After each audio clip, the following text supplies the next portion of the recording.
हाँ, धीरे धीरे क्या होगा, याद की यात्रा बढ़ती जाएगी। तुम्हारे शरीर सड़ते जाएंगे, उसकी पहले तुम व्यवस्था कर रहे हो। क्या क्या व्यवस्था कर रहे हो? आत्मा जब पावरफुल बने तो हमको अपने शरीरों को भी सड़ने नहीं देना है। उस शरीर को ना सड़ने देना, उसकी व्यवस्था तुम पहले कर रहे हो। तो आत्मा के साथ साथ तुम क्या कर रहे हो? व्यवस्था शरीर को भी कैसा बना रहे हो? तंदुरुस्त। सबसे बड़ा सहयोगी तुम्हारा शरीर है, ध्यान रखना। स्वर्ग में तो चले जाओगे, स्वर्ग में तो पहुंच गए, बाबा से मिल रहे हैं तो कहाँ पहुंच गए? स्वर्ग में। निरोगी काया होगी नहीं होगी? 100% निरोगी नहीं, लेकिन अरे मुरली का ही कोई पॉइंट होगा नहीं होगा? 100% कंचन काया बनने में टाइम लगता है, लेकिन जो दुनिया में व्याधियां हैं, वैसे तुम्हारे पास कोई व्याधि ना हो, तुमको कोई दवा खानी ना पड़े। दुनिया हैरान हो, ब्राह्मण हैरान हो कि ये कैसे हो सकता है, बिना दवा के कैसे स्वस्थ रहा जा सकता है। उसको स्वर्ग नहीं कहेंगे? नहीं है स्वर्ग। ऐसा भी फिर समय आएगा, जैसे आदि में दवाइयाँ नहीं चलती थी, याद है ना? शुरू में कितना समय दवाइयाँ नहीं थी। सोचो, जब यज्ञ सतो प्रधान था तो कोई दवाई खाता था? बीच में फिर दवाइयाँ भी खानी पड़ी। और अव्यक्त मन क्या बोल रही है, क्या है ये तो संगम युग ड्राई फ्रूट है। शुरू में कितने समय दवाइयाँ नहीं थी। हाँ, थोड़ा मलाई मक्खन खा लिया, दवाई नहीं खाते थे। तो जैसे आदि में प्रैक्टिस कराई है ना, थे तो पुराने शरीर, अंत में फिर वह आदि वाले दिन रिपीट होंगे। देखो क्या कह रहे हैं। कोई दवाई की ज़रूरत पड़ेगी? हाँ, कोई रोग होगा, कितना सुंदर वायुमंडल बनने वाला है।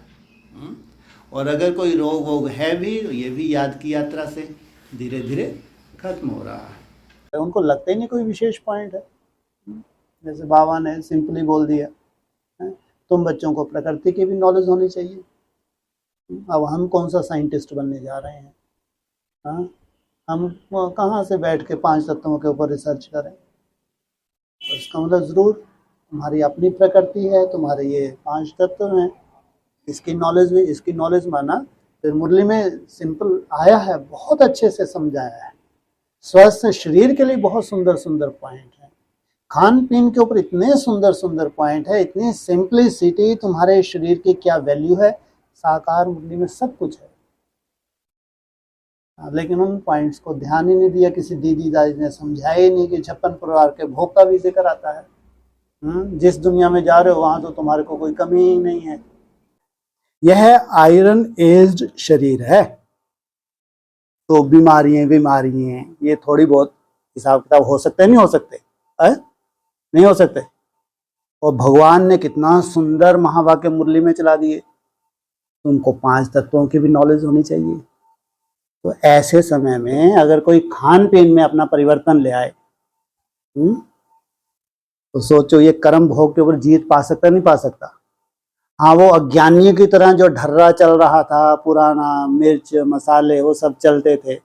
अगर ब्राह्मण बने हैं, त्याग से जीवन शुरुआत हुई है, बिना त्याग के तो ब्राह्मण बन ही नहीं सकते, है ना? अंतिम समय में अगर वो थोड़ा सा अपने खान पीन पे ध्यान रखें, तो इन कर्म भोगों को जीतना कोई बड़ी बात है क्या? इसलिए बाबा ने मुरली में बोल दिया, चाहे तेल है, चाहे लाल मिर्ची है, हरी मिर्ची है, अचार है, मसाले हैं, तामसी बताया। तो खान तामसी खान पान होगा तो शरीर आयरन एज्ड ही बना रहेगा। क्योंकि बनना कैसा है? गोल्डनेस। तो अंतिम समय में जब भयंकर कर्म भोग सबके सामने आने जा रहे हैं, ऐसे समय अगर कोई अटेंशन दे दे, थोड़ा सा खान पीन में परिवर्तन ले आए। डॉक्टर लोग भी बोलते हैं, मसाले के लिए डॉक्टर मना करते हैं, ज़्यादा मिर्ची के लिए डॉक्टर मना करते हैं, चीनी के लिए, शक्कर के लिए डॉक्टर मना करते हैं। सोचो आप, अगर हम ब्राह्मण बने हैं, त्याग से तो हमारी शुरुआत ही हुई है, हैं? अगर ये थोड़ा सा कोई चेंज कर ले तो कहेंगे छी छी आयरन एज शरीर। हाँ, तो धीरे धीरे परिवर्तन किया जा सकता, नहीं किया जा सकता। और हमारा तो लक्ष्य भी बहुत ऊंचा है। हमारा लक्ष्य केवल इतना ही नहीं है कि आने वाले बड़े से बड़े व्याधियों से हमको मुक्ति पानी है, व्याधियों का कोई असर ना हो, इतना ही नहीं है तुम्हारा लक्ष्य।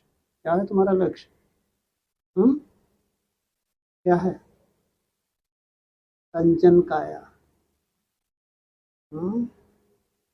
जो ब्राह्मण कल्पना नहीं कर सकते, ये तो बताएं लौकिक में भी लगे हैं, उनके ऊपर व्याधियों का असर नहीं होगा। बहुत अच्छी तैयारी है उनकी, केवल फल लेते हैं, वो जूस लेते हैं और कुछ नहीं खाते, सलाद लेते हैं। लाखों हैं, लाखों।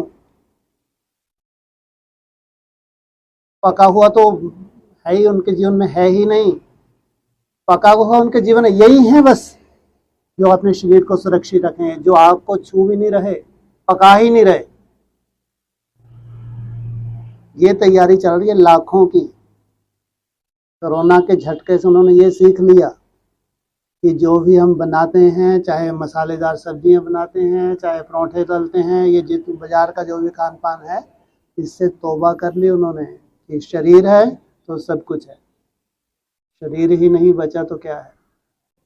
आज उनका खान पान देखो, इनमें समझ डेवलप हुई है, वो नहीं उल्टा सुल्टा खान पान वाले से, वो नहीं। लेकिन बहुत ज़्यादातर फॉरेनर्स हैं, भारत में भी हैं अच्छे जो पढ़े लिखे, उन्होंने कोरोना के बाद इतना बड़ा झटका खा चुके हैं, उन्होंने अपने जीवन में खान पान के प्रति बहुत ज़्यादा सजग हो चुके हैं। तो लगता है अगर दोबारा ये कोई नौबत आई ऐसी, तो हमारा पैसा कोई काम का नहीं, हमारी इतनी बड़ी पोस्ट, हमारी जॉब कोई काम की नहीं, हमारा इतना बड़ा बिजनेस कोई काम का नहीं। कोरोना में ऐसा हुआ है। तो इसको कहेंगे सतो प्रधानता, जिसको कहेंगे सतो प्रधान शरीर। कोई भी व्याधि ना हो, इसको कहेंगे सतो प्रधानता। आत्मा सतो प्रधान बनी तो शरीर को भी सतो प्रधान बनना है, लेकिन ये जरूर है पूरा सिस्टम जरूर चेंज हो जाएगा। जो भी तुम्हारा सिस्टम अब बिगड़ गया है, पहले तुम अज्ञानी थे तो अज्ञानियों का खान पान तो जैसा था तुम्हारा भी था, फिर तुम ब्राह्मण बने तो बहुत बड़ा परिवर्तन किया, समाज को भी अच्छा नहीं लगा, लहसुन प्याज छोड़ दिया तुमने, बाहर का खाना पीना छोड़ दिया तुमने, क्योंकि भगवान की श्रीमत थी अपने हाथ से ही बना के खाना चाहिए, और जो तामसी चीज़ें हैं इनको नहीं खाना है, तो तुमने सब तामसी पना छोड़ दिया, बाहर का छोड़ दिया। अब और आगे बढ़े तो हमको समझ में आया कि नहीं भाई, छोड़ा जो तामसी पना वो छोड़ा, लेकिन अभी जो चटपटा जो है ये तो शरीर को बहुत नुकसान दे रहा है। बनाने वाले हम ही हैं, लेकिन इतनी तरह के व्यंजन, हलवाई की दुकान पे चले जाओ, ब्रह्मा कुमारी के आश्रम पे चले जाओ, सामान मिलेगा सब कुछ। जो एक हलवाई अच्छे से अच्छा बना सकता है, वो एक ब्रह्मा कुमारी भी बना सकती है। आज ये जितनी भी स्वीट्स हैं, ये दुखदाई हैं सुखदाई हैं, सब दुखदाई हैं। पुराना जो भी हमारा चाल चलन है, भले ही तुम मानते हो कि वो सात्विक है, उसमें लहसुन प्याज नहीं है, लेकिन वो बीमारियों का कारण है। तला हुआ खाना, मिर्च मसाले खाना, सब बीमारियों का कारण है। इनके आधार से तो शरीर छोड़ना ही है। प्रकृति के आधार से जीना, प्रकृति से जुड़ के जीना, प्रकृति से जो मिला है उसको खाना, कहेंगे जीवन।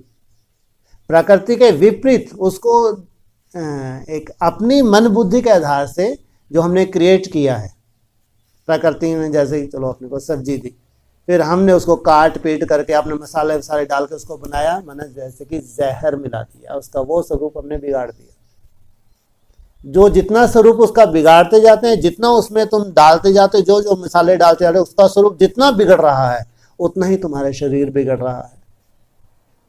जितना प्रकृति का रूप से जो तुमको मिल रहा है नेचुरल, उतना ही तुम्हारा शरीर की नेचर भी कैसी होती जाएगी, नेचुरल। जैसे देखो गीता में भी भक्ति मार्ग में दिखाया हुआ है, क्या जो बहुत खाते हैं उनका भी योग नहीं लगता। क्यों? कि नींद बहुत आती, खाने के बाद नींद आती कि नहीं है? हाँ, जो खाना है खाया हुआ वो सारी ऑक्सीजन खींच लेता है, तो फिर आत्मा को नींद आने लगती है। इसलिए बाबा कहते हैं ब्राह्मणों का खाना, योगियों का भोजन तो बहुत क्या होना चाहिए, बहुत सूक्ष्म। अब इसका मतलब ये भी नहीं है कि तुम उपवास करना शुरू कर दो। बाबा तो कहते हैं सहज राजयोग में तुम्हें सिखाता हूं। तुम जितना आत्मिक स्थिति में रहेंगे और जितना देह भान को त्यागेंगे, उतना सहज सहज तुम्हारी नींद कम होती जाएगी, तुम्हारी भूख भी कम होती जाएगी। भूख कम होगी तो नींद कम आएगी। तो बताया बाबा तो सब कुछ बताते रहते हैं। तो सेवा करने वाला अर्थात सदा प्राप्ति का मेवा खाने वाला, तो जो मेवा खाता है वह क्या होता, तंदुरुस्त होता है ना। अगर डॉक्टर्स भी किसको कमजोर देखते हैं तो क्या कहते हैं, फल खाओ। आजकल और ताकत की चीज मक्खन खाओ, घी खाओ, वह तो हजम भी नहीं कर सकते, तो उससे तो और ही बीमारियां लग रही हैं। जितना ये हैवी खाते जाते हैं उतना ही दुर्गति हो रही है। आजकल ताकत के लिए फल खाते हैं, समझदार हो गए हैं क्या, ताकत के लिए क्या खाते हैं समझ में आ रहा है। हाँ, ताकत के लिए, नहीं तो लगता है फल खाने से कैसे काम चलेगा, कोई भारी काम ही नहीं कर सकते। अरे जितनी एनर्जी ताकत में है, तुम घी दूध पी के देख लो और एक को केवल फल का जूस पिलाओ, प्रैक्टिकल करके देख लो, प्रैक्टिकल। जो एनर्जी फल में है वो इनमें है ही नहीं। हर कर्म में श्रेष्ठ और सफल रहना, इसको कहते हैं नॉलेजफुल। शरीर की भी नॉलेज, आत्मा की भी नॉलेज। क्या कहा, अगर शरीर की नॉलेज नहीं है तो खंडित, आत्मा की नॉलेज साथ में शरीर की भी नॉलेज। कैसे, शरीर की नॉलेज माना कैसा रखना है शरीर को, जी स्वस्थ रखना है, खान पीन का बहुत ध्यान रखना, माना शरीर की नॉलेज और साथ साथ आत्मानुभूति की नॉलेज। दोनों नॉलेज हर कर्म में चाहिए। शरीर के बीमारी की भी नॉलेज चाहिए। नई दुनिया में अगर शरीर की बीमारी होगी तो उसका कारण क्या समझ में आएगा कि अभी तक ये अलवेला है, अभी तक इसको समझ ही नहीं आई है। इसलिए ये नहीं 63 जन्मों के हिसाब किताब है, ये कहेंगे इसके अलवेलेपन की वजह से ये बीमारी कारण बनी है। मेरा शरीर किस विधि से ठीक चल सकता है, नई दुनिया में मेरा शरीर किस विधि से ठीक चल सकता है, ये भी नॉलेज चाहिए। ऐसे नहीं, आत्मा तो शक्तिशाली है, शरीर कैसा भी है। ये है भक्ति मार्ग कि आत्मा अगर संपन्न बन गई तो शरीर संपन्न बन ही जाएगा। ये तो भक्ति मार्ग, इसलिए हॉस्पिटलों में भोग भोग के लाखों रुपया यज्ञ के खर्च करवाते हैं। शरीर ठीक नहीं होगा तो योग भी नहीं लगेगा, इसलिए खान पीन के ऊपर बहुत अटेंशन दिलाते हैं। फिर शरीर अपनी तरफ खींचेगा, कोई कर्म भोग है तो याद होगी क्या, शरीर अपनी तरफ खींचेगा। इसलिए नॉलेजफुल में यह सब नॉलेज आ जाती है। अच्छा, 1209 नंबर वीसीडी सुनना। 1209 नंबर वीसीडी सुनना आप लोग, मैं भी सुना देता हूँ, क्या नोट कर रहे हो, फिर भी सुन लेना। बाबा ने बोला है लाल मिर्च, हरी मिर्च, तला हुआ पकोड़ा, आचार,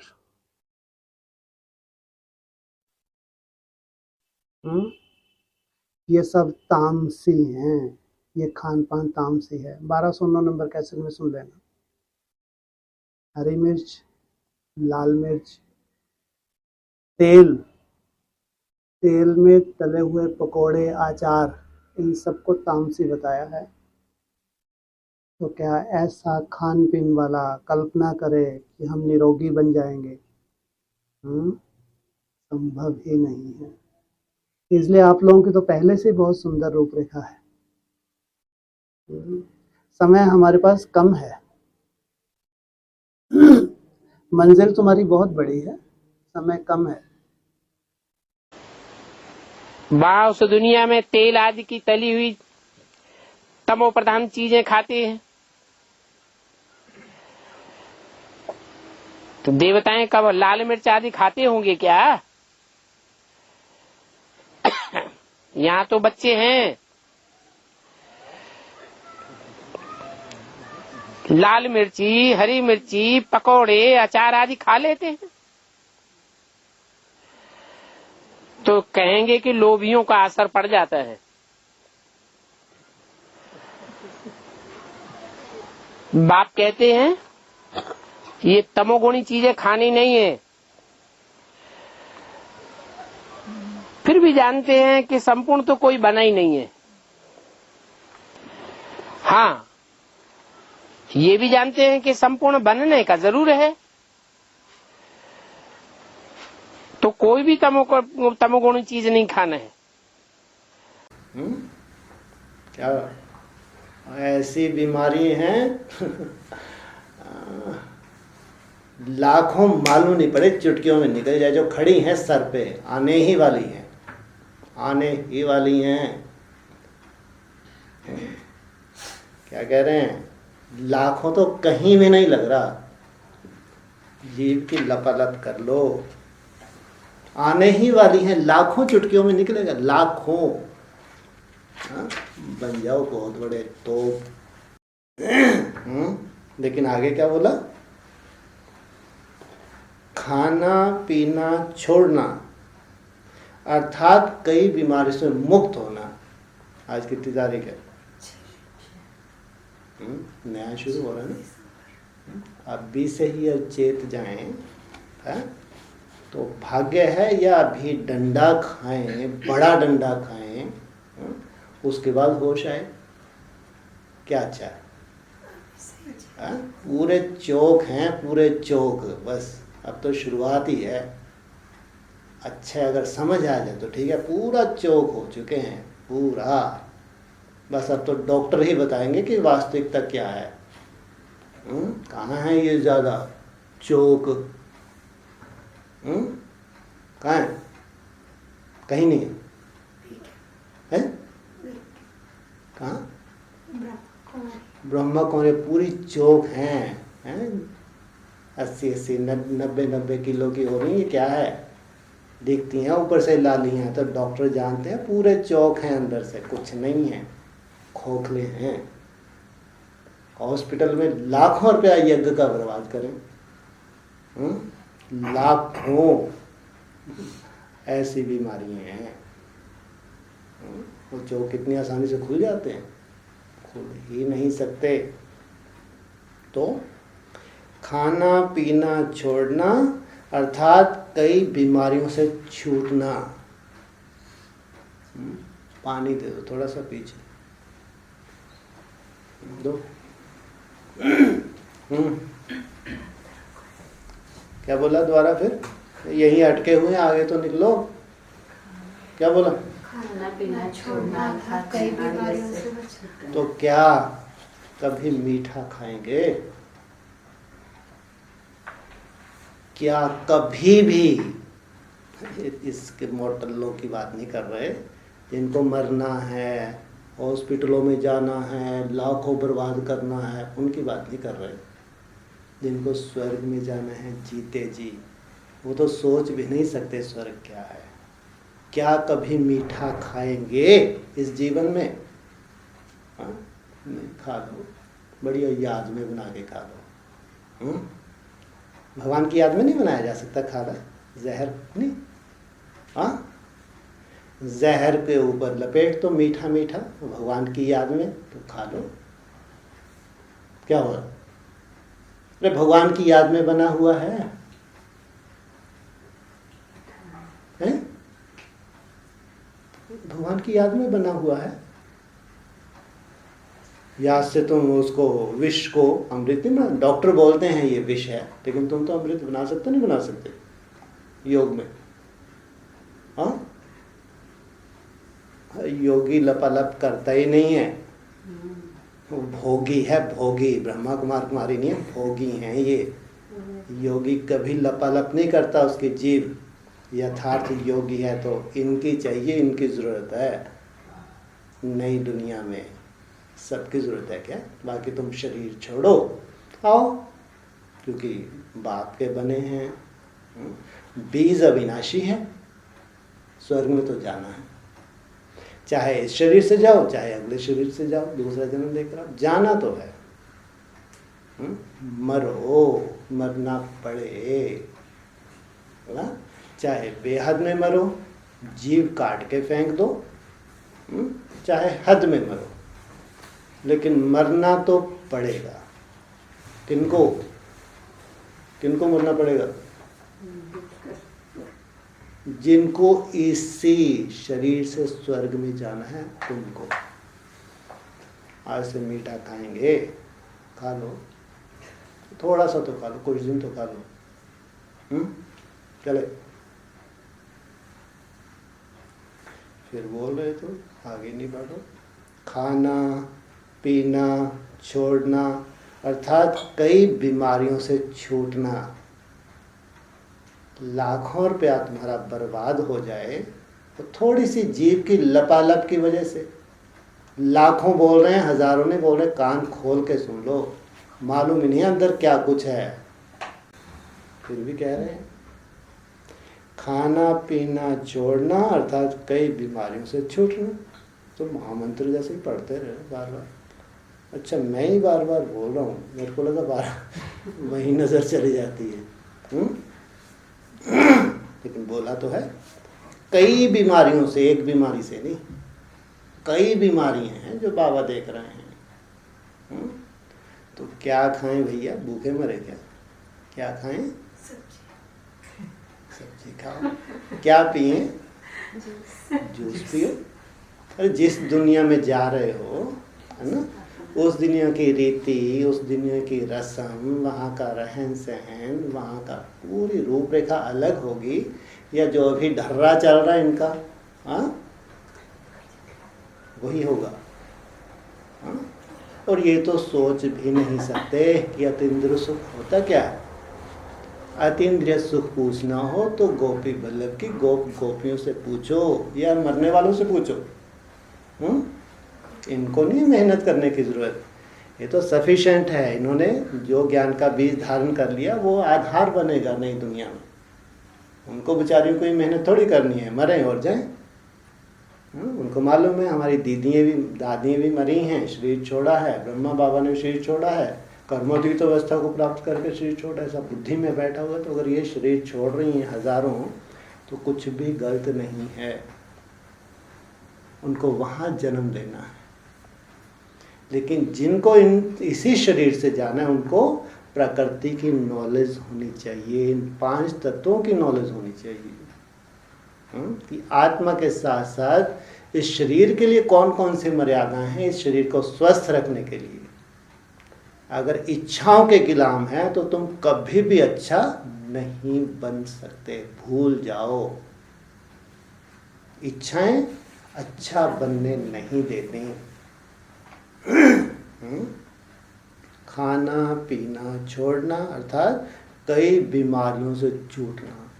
बाबा है ऊंचे ते ऊंचा, उनको तुम क्या खिलावेंगी? शिव बाबा ने तो इनका सब कुछ खाना बंद कर दिया है। क्या कहा है? शिव बाबा ने इसका नहीं, इनका इनका है। ऐसा भी टाइम होगा कि सिर्फ इनका ही नहीं होगा, जो भी बच्चे होंगे योग बल वाले, उनका भी खाना पीना बंद हो जाएगा। ये तामसी तत्वों से बनी हुई चीजें ये हमारा पोषण नहीं करेंगी। हमारे सबका बाप आप। तो शिव बाबा ने तो इनका सब कुछ खाना बंद कर दिया, कहते हैं कुछ भी न खाओ। क्या कौन कहते हैं? शिव बाबा कहते हैं कुछ भी न खाओ। बाबा इसमें भी खुश होते हैं। अब नील में तो जाना ही है। कहाँ जाना है? नील। नील माना बिंदु। जीरो तो बनना ही है। जब देवान नहीं होगा तो भूख भी नहीं होगी। में तो जाना ही है। फिर वहां जाकर के सब कुछ खावेंगे। क्या कहा? अभी काऊ काऊ लगी रहती है। कौन सी स्टेज तक पहुंचना है? जो योगी होंगे उनकी भूख भी कम हो जाएगी। क्या? उनकी श्वास प्रश्वास की प्रक्रिया भी बहुत धीमी हो जाएगी। टट्टी पेशाब भी बहुत कम हो गई। पसीना भी बहुत कम निकलेगा। 10 इंद्रियों में से जो भी गंध निकलता है वो गंध बहुत कम हो जाएगी। तो यहाँ कोई चीज की इच्छा नहीं रखनी है। क्या? यहाँ कोई भी चीज की इच्छा मात्रम अविद्या बनना है। देखना होता है क्या? बिल्कुल नहीं। आज तो केवल हमको इसको देखना। ये अगर फिट हो गई तो भगवान के महावाक्य हैं, कहीं से भी अनफिट नहीं। अगर आत्मिक स्मृति में टिक गए तो कितनी भी बड़ी से बड़ी व्याधि है, तुम्हारा मन पावरफुल हो गया तो उस व्याधि को खत्म कर लेगा। इतना बड़ा मन का फंक्शन है, सोचो। और इसके ऊपर साइंस लगी हुई है।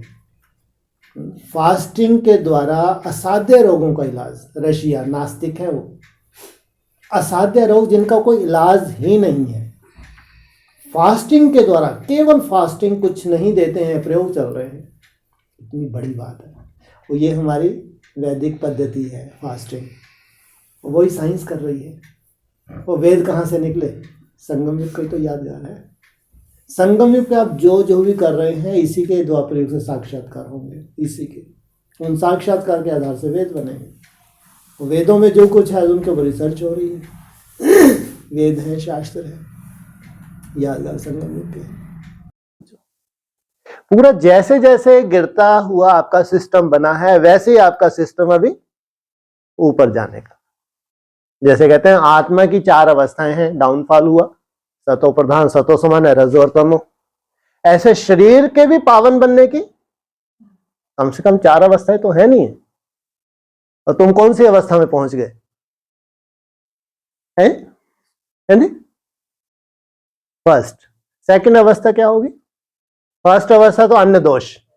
अन्न दोष है, मुरली में बोला है, मिर्ची है ना, तेल है, मसाले हैं, अचार है, ये मुरली का पॉइंट है ना। ये तलना वलना ये सब तमो प्रधान बताया है साकार मुरली में। तुम ऊपर उससे ऊपर उठ गए। कहाँ आ गए तुम? अन्न दोष से दूर। ये मिर्ची विर्ची लफड़े वाली सब से दूर। उबला हुआ खाओ, मस्त रहो। जो शरीर मस्त है तब तुम मस्त है। अब तुम वही सुख आत्मा में लेने में लगे। जो सुख तुमको बाहर से मिल रहा था, अब वही सुख धीरे धीरे तुमको आत्मा में मिलने लगा। इसे तुमको कोई त्याग लगता भी नहीं कि बहुत बड़ा त्याग कर रहे हैं। यह है आत्मा की परिपक्व। धीरे धीरे आत्मा परिपक्व होती है तो हर चीज सहज लगती है। उसको लगता ही नहीं हम कुछ छोड़ रहे हैं। और जब तक सहज नहीं लग रहे तो आत्मा की परिपक्वता नहीं है। पक्का जितना जितना आत्मा रस लेगी ना आत्मिक स्मृति का, उतना बड़े से बड़ा त्याग भी सहज, और लगेगा भी कुछ त्याग किया है। ये हमारी जर्नी है। पहला। दूसरी स्टेज में जाओगे तो दूसरा तुम क्या करोगे? अग्नि का त्याग। दूसरी स्टेज होगी। अग्नि का त्याग हो गया, क्योंकि अग्नि से किसी भी चीज का रूप बिगाड़ दिया।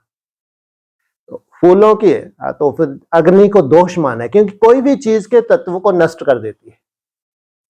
कोई भी चीज को अग्नि में तपाएंगे तो उसके कुछ जो तत्व है वो नष्ट हो जाएंगे, उसका रूप बिगड़ जाता है।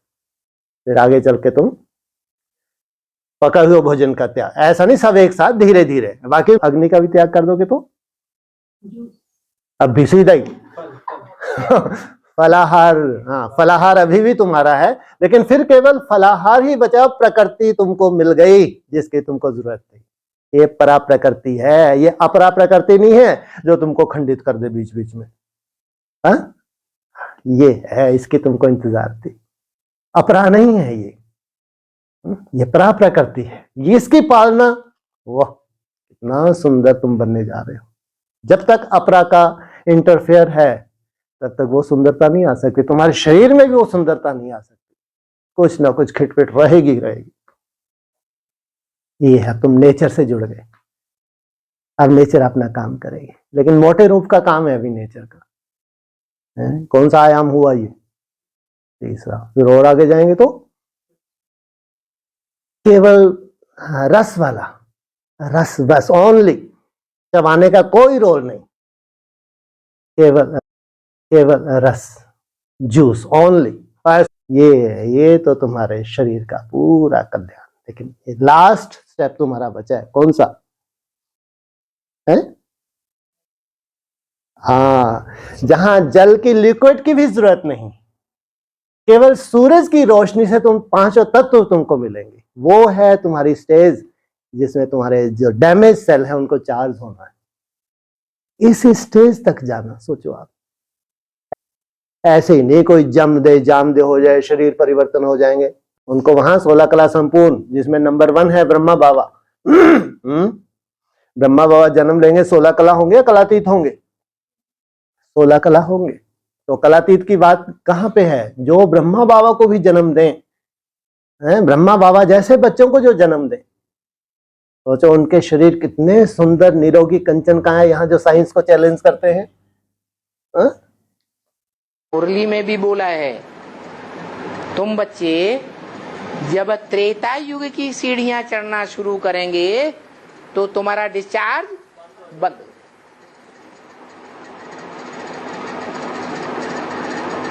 और डिस्चार्ज बंद हो जाएगा तो तुम नौजवान बनने लगेंगे या बुढ़े के बुढ़े रह जाएंगे? बुढ़े बनेंगे, नौजवान बनने लगेंगे, निरोगी काया बनने लगेगी। इसलिए कहा कि सारी दुनिया अभी घोर अंधियारे में है। वो भी बाप्समान स्टेज प्राप्त करती हैं, तभी उनके शरीर रिजुविनेट होते हैं। ये जो 5 तत्व हैं, इनका परिवर्तन ये इतना सहज नहीं है, कोई जादू नहीं होना है।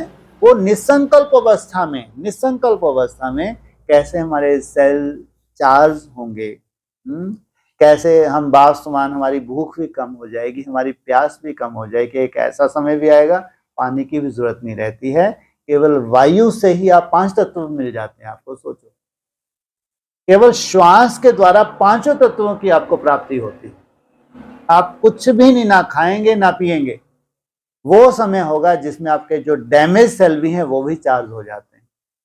ये है योग बल, वो है साइलेंस, साइंस का बल, ये है साइलेंस का बल। तो ये एकाग्रता जो है एक बहुत बड़ी साइंस है, जिससे एक प्रैक्टिकल जो नई दुनिया बनने वाली है, जो पूरी दुनिया देखेगी, उसमें सबसे बड़ा हमारा बल ही है साइलेंस बल। तो ऐसी ही स्टेज बन जाएगी कि देह से कनेक्शन आत्मा का टूट जाएगा। जब तक देह है तब तक भूख प्यास है, पेट है तो भूख लगती है। जब पेट का लगाव भी नहीं रहेगा तो भूख प्यास भी नहीं लगेगी। ये विकारी देह, जब तक इससे आत्मा चिपकी हुई है, लगाव है, अटैचमेंट है, तब तक भूख लग रही है।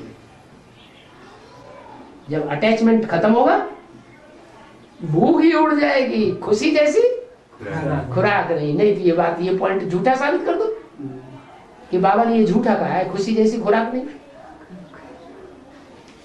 इतनी खुशी में सराबोर रहेंगे कि भूख का पता ही नहीं लगेगा। भूख प्यास खत्म, शरीर भी स्वस्थ रहेगा। शरीर भी स्वस्थ रहेगा। एक तत्व में 5 तत्व मौजूद होते हैं।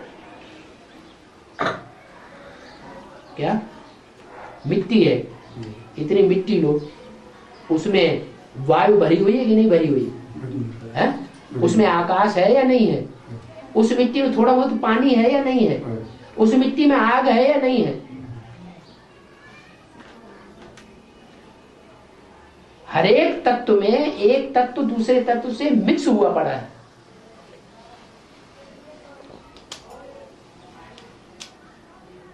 इसे शरीर की संरचना ऐसी बन जाएगी कि हमें ज्यादा तत्वों से कुछ लेने की दरकार रहेगी ही नहीं। प्रकृति तामसी बनती रहे तो बनती रहे, दुनिया वालों के लिए बनेगी। जिनका अटैचमेंट आत्मा में और शरीर में है ही नहीं, 5 तत्वों में अटैचमेंट ही नहीं है, उनका प्रकृति कुछ भी नहीं बिगाड़ेगी, बिगाड़ ही नहीं सकेगी।